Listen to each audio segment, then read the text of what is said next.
Hello दोस्तों, the study के YouTube channel पर आप सभी का स्वागत है। Quick revision of history series के अंतर्गत पिछले सेशन में हमने सिंधु घाटी सभ्यता के राजनीतिक, सामाजिक एवं आर्थिक जीवन के विषय में जाना था।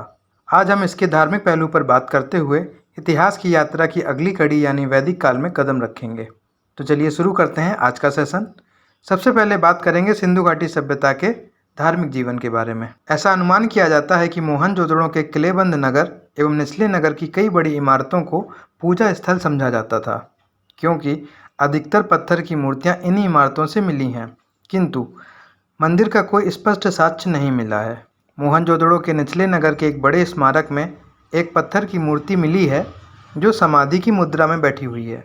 विशाल स्नानागार का प्रयोग संभवतः धार्मिक अनुष्ठान एवं सूर्य पूजा में होता था। विशाल स्नानागार के निकट की एक वृहद इमारत को पुरोहित आवास माना गया है।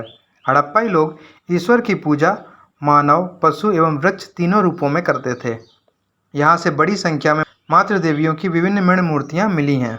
देवियों की पूजा सौम्य एवं रौद्र दोनों रूपों में होती थी। बलूचिस्तान स्थित कुल्ली नामक स्थान की नारी मृण मूर्तियों में सौम्य रूप दिखता है, जबकि बलूचिस्तान की झौव संस्कृति से प्राप्त मूर्तियां रौद्र रूप में दिखती हैं। एक स्त्री के गर्भ से एक पौधा प्रस्फुटित होता दिखाया गया है, जो संभवतः पृथ्वी पूजा का प्रमाण है। इसके अलावा मोहनजोदड़ो से मिली एक मोहर में एक योगी का चित्र है। इसके 3 मुख और 2 सिंह हैं। इसके बाईं ओर बाघ एवं हाथी तथा दाईं ओर भैंस एवं गेंडा है। आसन के नीचे 2 हिरण बैठे हुए हैं। मार्शल के अनुसार वे पशुपति शिव हैं। सिंधु सभ्यता में शिव की पूजा किरात अर्थात शिकारी, नागधारी, धनुधर एवं नर्तक के रूप में होती थी। लिंग पूजा का सर्वाधिक प्रमाण हड़प्पा में मिला है। देवी देवताओं के साथ साथ हड़प्पाई लोग पशुओं की भी पूजा करते थे। मुख्य रूप से कुबड़ वाले सांड की पूजा होती थी।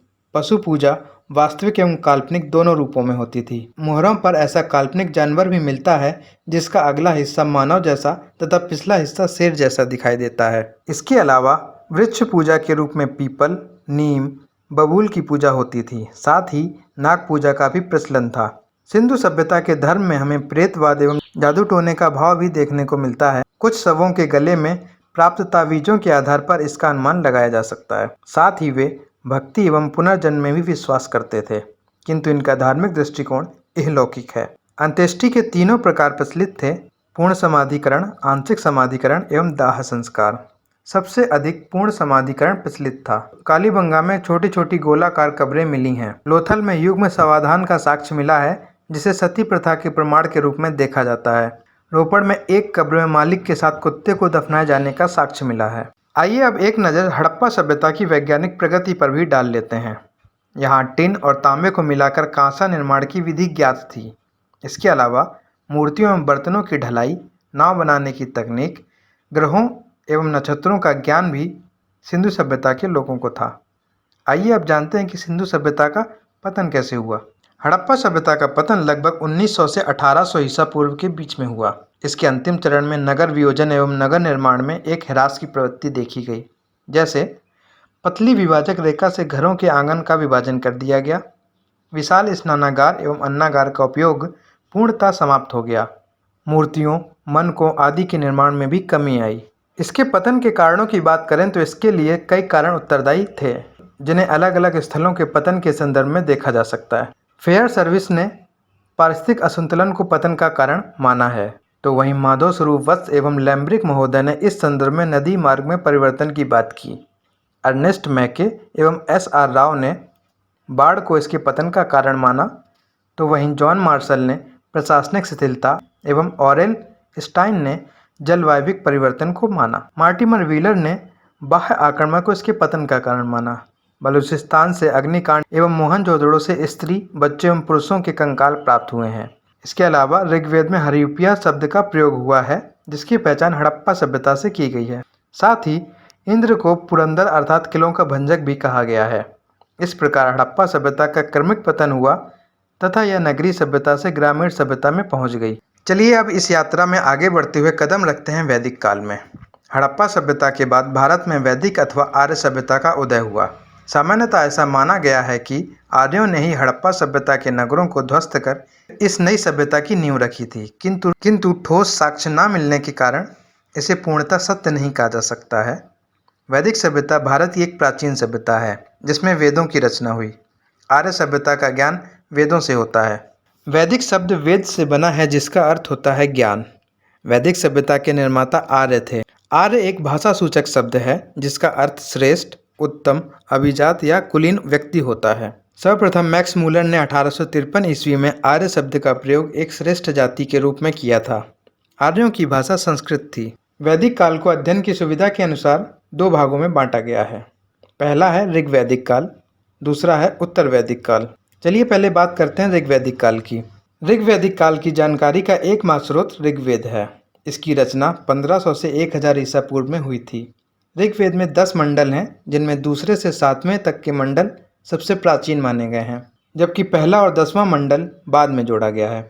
ऋग्वेद के दूसरे से 7वें मंडल को गोत्र मंडल के नाम से भी जाना जाता था, क्योंकि इन मंडलों की रचना किसी खास गोत्र से संबंधित परिवार ने की थी, जैसे गृध, समद, भार्गव, विश्वामित्र, वामदेव, अत्रि, भारद्वाज, वशिष्ठ। 9वां मंडल सोम को समर्पित है, अतः इसे सोम मंडल भी कहते हैं। 10वें मंडल में वर्णित पुरुष सूक्त में चतुर्वर्ण व्यवस्था का उल्लेख मिलता है। इसी मंडल में देवी सूक्त का भी उल्लेख है। ऋग्वेद का पाठ होता या होत्र नामक पुरोहित करते थे। साथ ही लोपामुद्रा, घोषा, अपाला, पौलेमी, सच्ची नामक विदुषी महिलाओं ने भी ऋग्वेद की कुछ ऋचाओं की रचना की थी। इसके अलावा इस काल की जानकारी के लिए पुरातात्विक साक्ष्य के रूप में चित्रित धूसर मृदभांड, 1400 ईसा पूर्व का बोगजगोई अभिलेख, 1600 ईसा पूर्व के कस्सी अभिलेख का सहारा लिया जाता है। एशिया माइनर के बोगजगोई अभिलेख में ऋग्वेद देवता इंद्र, वरुण, मित्र एवं नासत्य का उल्लेख मिलता है। इससे अनुमान लगाया जाता है कि वैदिक काल ईरान से होकर भारत आए होंगे। आपको यह बता दें कि यूनेस्को द्वारा ऋग्वेद को विश्व मानव धरोहर के साहित्य में शामिल किया गया है। आइए अब बात करते हैं कि आर्यों का मूल निवास स्थान कहाँ था।